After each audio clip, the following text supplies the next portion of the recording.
Esto es el día de jornadas de puertas abiertas en SMART. Esto es el departamento de jazz y música moderna. Mis asignaturas, lenguaje de la música y del jazz, y doy también historia. Dentro de la asignatura del lenguaje del jazz, pues hay como 5 subasignaturas dentro, que es armonía y análisis, repertorio, rítmica, conceptos de improvisación y el training, educación auditiva, que es lo más importante. También doy saxofón, también doy clarinete, y los alumnos de grado profesional que lleguen a quinto van a tener que decidir qué rama van a tomar en el grado superior. Y esto va a cambiar mucho la historia, tanto en el grado superior como en el grado profesional o las enseñanzas profesionales, como en el mundo profesional de la música. Si esto se implanta ahora y realmente se implanta en los centros, esto es lo que queremos, pues claro, los grados superiores van a tener muchísimos alumnos. Y dentro de 10 años, por ejemplo, el colectivo de músicos profesionales de música moderna será mucho más amplio. Entonces, ahora es un buen momento para plantearse estas cosas.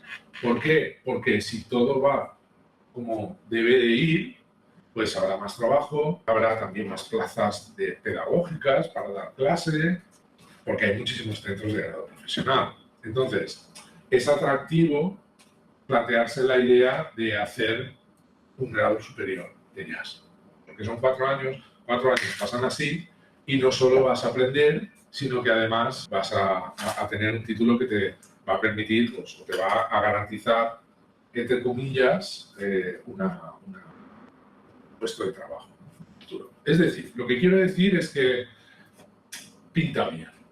Hacer el grado superior con las enseñanzas superiores de jazz puede ser un buen planteamiento ahora, una buena idea.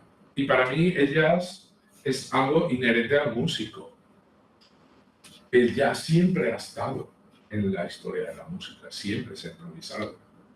La improvisación es una práctica que se perdió a finales del siglo XVII, empezó a perderse. En el siglo XVIII siguió perdiéndose y en el siglo XIX prácticamente había desaparecido. Hasta los inicios del siglo XX que el jazz la recuperó. O sea que realmente la práctica de la improvisación ha sido siempre algo inherente al músico. El expresarte con tus propias palabras. Porque cuando escribes una idea, ¿de dónde ha salido? Pues has tenido que improvisar, aunque sea probando variaciones de una idea, pero estás improvisando ya. Entonces, los compositores y los improvisadores tienen mucha relación entre sí. Como Germán, parece, no lo conozco, pero parece que ya tiene cierta relación un poquitín con la improvisación, y también me has comentado que has tocado con Big Band y tal, ¿no?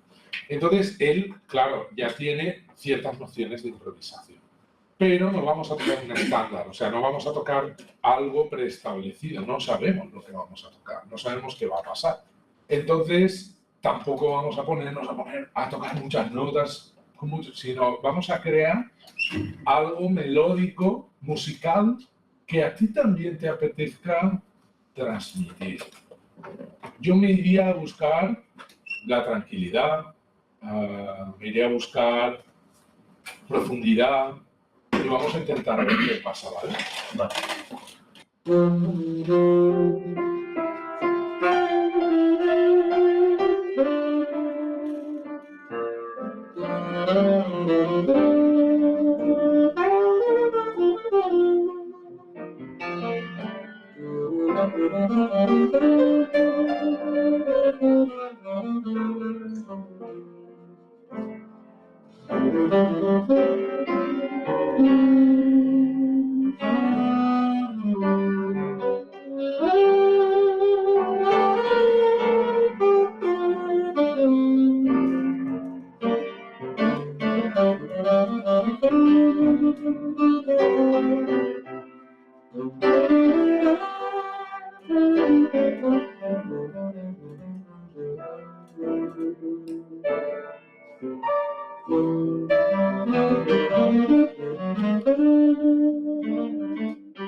Bien, bien, bien.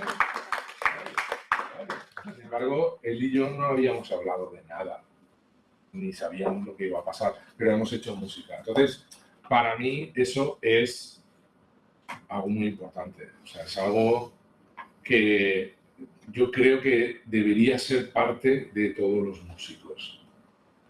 En una medida o en otra, en una medida más profesional o en una medida más complementaria.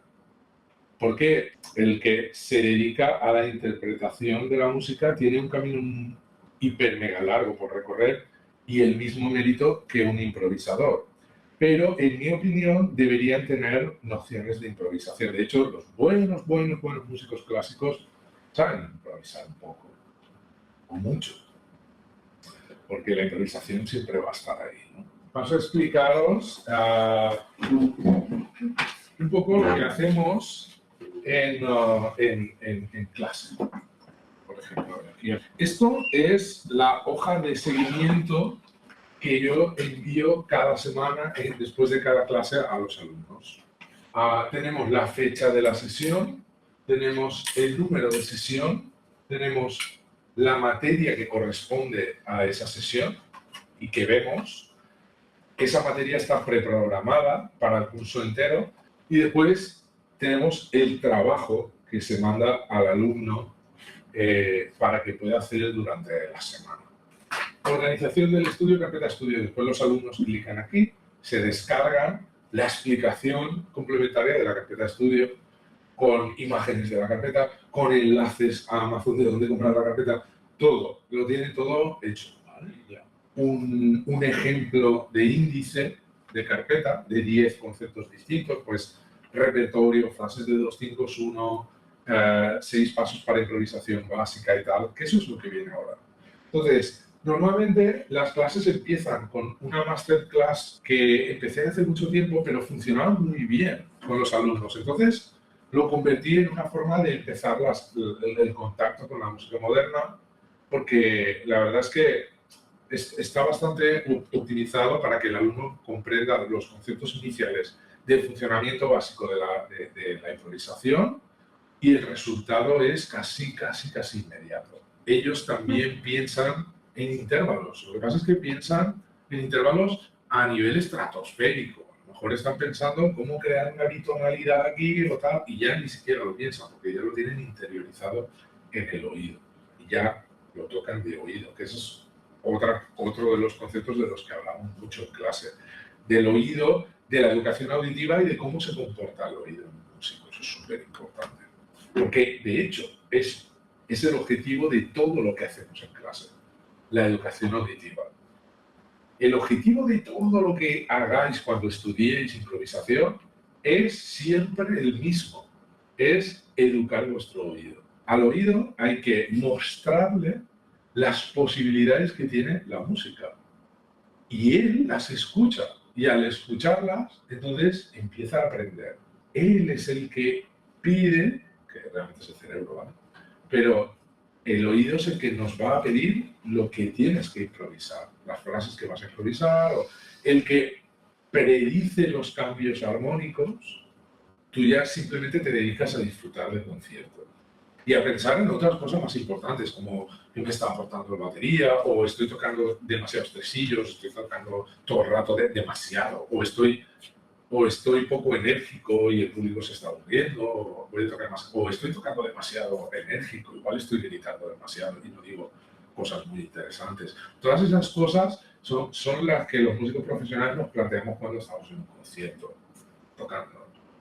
Es decir, ¿vale? ¿Qué necesita el público ahora? ¿O qué tema voy a tocar ahora? Y estamos improvisando. Evidentemente no vas a estar improvisando pensando, ahora tengo que tocar el modo dórico, ahora tengo que tocar el frigio, ahora, ostras, esto es un 5 del 2, esto era mi solido en el modo 13, mi solido en el modo 13, con preferencia mi solido en el modo 13. Sí, porque voy a un dórico que tiene la natural 6 y la natural 6 y la natural 9 de 5 del 2. Eso no lo vas a pensar así, es imposible. Ya ha pasado el tema. Se acaba el concierto, los músicos están en la barra y tú estás todavía pensando en el modo del siguiente acorde. Es que no es factible, no. Eso se hace aquí. Eso se hace aquí. Entonces, aquí es donde descubrimos esa teoría y la estudiamos con tiempo para provocar todos esos colores y que nuestro oído se eduque. Eso y muchas otras cosas. O sea, pero eso es lo más importante. La improvisación en 6 pasos es como un camino muy claro que pasa por los intervalos, pasa por los arpegios, pasa por el enlazado de arpegios, pasa por los modos, que es una de las bases de la improvisación, el conocimiento de los modos y la aplicación de los modos. No solo conocimiento, es la forma que tenemos de dibujar todos los colores básicos posibles en un acorde. Entonces, si no sé utilizarlo, entonces nunca voy a aprender a improvisar, nunca podré improvisar, porque no sé qué notas puedo tocar encima de un acorde, porque no es el modo, que es la escala que se corresponde con ese acorde simplemente. Después pasamos por aproximaciones cromáticas, porque las aproximaciones cromáticas suavizan muchísimo la línea melódica de composición. Ahora tenemos unos recursos con los que podemos improvisar, pero ahora tenemos que hacer música, porque improvisar no es solo tocar notas y ya está, aunque estas sean compatibles con la armonía que esté sonando. No es suficiente. Tú tienes que transmitir una forma musical, un motivo, un desarrollo de ese motivo, para que lo que tú estás improvisando tenga una forma que se pueda entender, tenga sentido, que tenga coherencia. Para eso utilizamos los motivos y el desarrollo motívico. Y después acabamos los 6 pasos con el estudio de la rítmica. El lenguaje rítmico es súper importante en el jazz. De hecho, el jazz lo que nos ha aportado es rítmica. O sea, porque armonía no ha dicho nada que no hubiese dicho Bartók o Stravinsky o Debussy o otros compositores anteriores, que imaginaros Schoenberg con el dodecafonismo. Si hay armonía ahí, súper estratosférica y marciana. Pero sí, el jazz rítmicamente sí que aporta. Y rítmicamente ha afectado a esa armonía también. Es decir, si nosotros hacemos este color,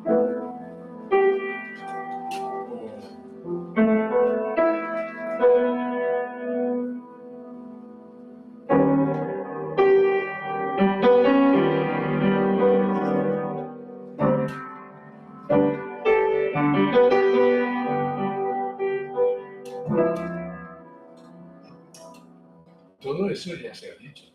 Debussy, Stravinsky, Ligeti, todos los compositores clásicos ya dijeron eso. Ahora, si yo hago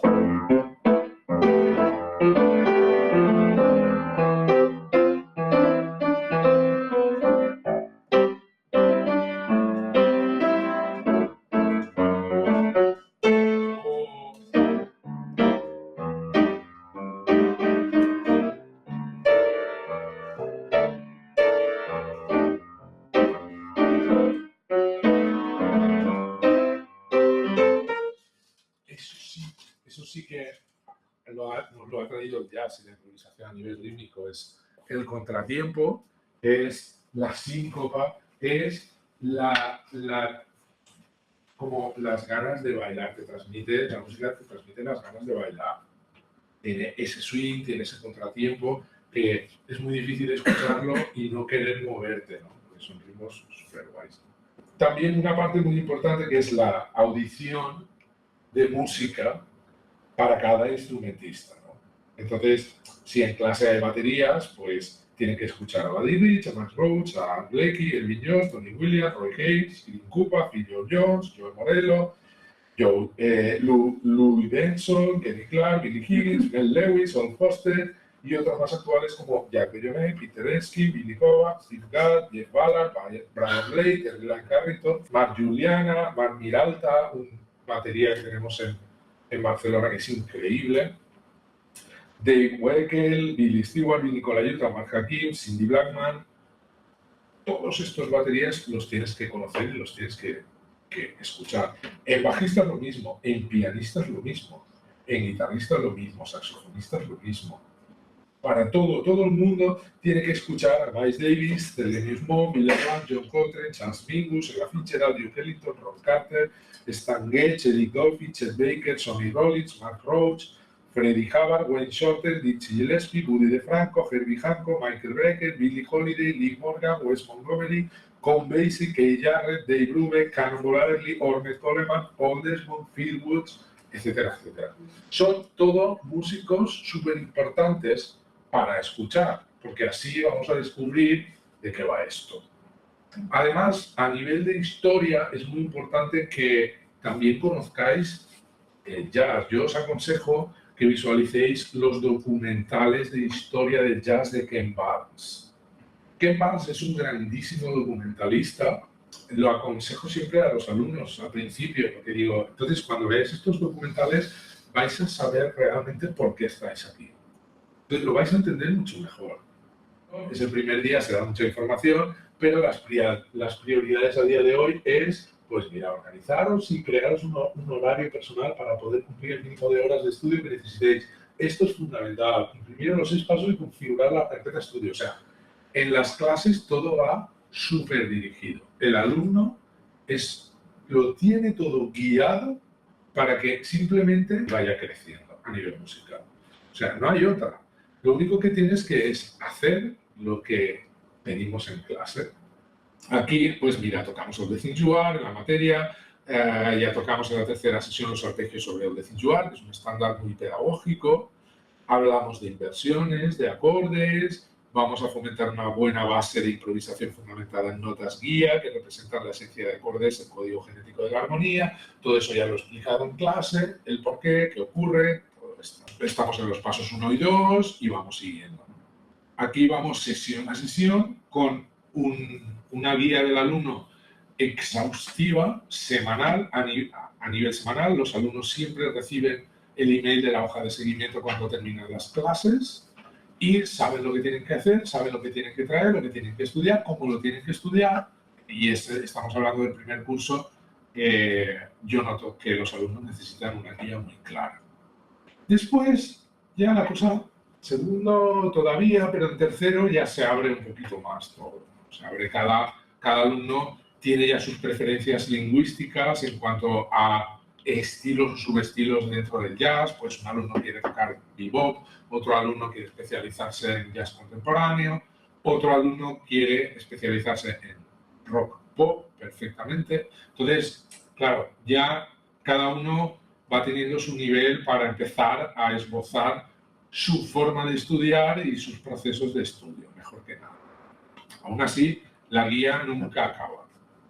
En todo ciclo habrá siempre los alumnos irán guiados. Tiene el email en su email para hacer el trabajo. Se convierte en algo rutinario y que es lo que queremos buscar también, que el alumno entre en un proceso mecánico en el que se convierta en algo habitual el estudio de la materia y que trabaje, que se acostumbre a trabajar. Dentro de esta asignatura hay 5 asignaturas. Por ejemplo, aquí vemos prueba de reconocimiento auditivo de acordes de tríada mayores, menores, aumentadas y disminuidas en estado fundamental. Vemos Look to the Sky, aquí, por ejemplo. Y entonces, puntuación no evaluativa sobre el reconocimiento auditivo de los alumnos que en ese momento estaban presenciales. Aquí, en este momento, estamos trabajando la parte de educación auditiva. Entonces, en la siguiente clase, pues trabajamos ya cuadríadas en estado fundamental. En la siguiente clase, inversiones tocando la tónica, pero ya con las cuadríadas invertidas. En las siguientes sesiones, empezamos con la 9 y el reconocimiento de las tensiones de la 9, la 11 y la 13, etcétera. Y así vamos trabajando y el alumno va creciendo. Y la diferencia de los alumnos actuales en clase, desde que empezaron en septiembre hasta hoy, lo podéis hablar con ellos. O sea, es una diferencia muy significativa. O sea, también han trabajado muchísimo, ya se lo han currado y se lo toman muy en serio. Entonces, claro, es algo a tener en cuenta. Si queremos estudiar en SMART, es algo que tenemos que tomarnos muy en serio. Es algo a lo que nos vamos a tener que dedicar ciertas horas diarias. Pero que todo se puede hacer. ¿Vale? Corriente, hay alumnos que estudian más, hay alumnos que van más a su marcha y no pasa nada, todo el mundo tiene cabida, pero sí que estamos hablando de que vais a cursar un superior, que tampoco va a ser coser y cantar, que hay que trabajar, porque si no, vosotros mismos vais a ver que no tenéis el avance que requiere la situación. Hola, Frisbee.